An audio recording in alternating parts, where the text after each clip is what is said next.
Ассаламу алейкум туугандар. Баягы мен туалет видео тартып көргөзгөм. Туристтерди толтура тоскун кезде турист болуш үчүн туалеттен башташ керек. Биз мынакта айылда турабыз, караңыз. Чөптөр жыйылып турат, мынакта чөп турат. Бирок туалетти карагыла, мен силерге көргөзүп берейин. Туалет кандай болуш керек? Бул айыл, шаар эмес, туугандар. Мынакей. Кара. Туалет. Мынакей. Дума газы, ана кызы менен, ызы чузу менен, новузу менен. Мынакей. Турист болсун, туристтер негизи айылда деле эми шарт болуп калды го, эми азыр жакшы эле го. Ошого аны гуслал дагараны алып чуркабай. Сөз тактабат эми.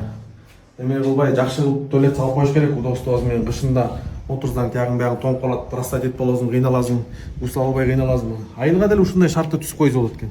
Буякта туристтер француз, немис, англис бүт алып келет. Мынакей, бирок туристтер тоз үчүн мынакей туалет. Я абышты эле мынакей.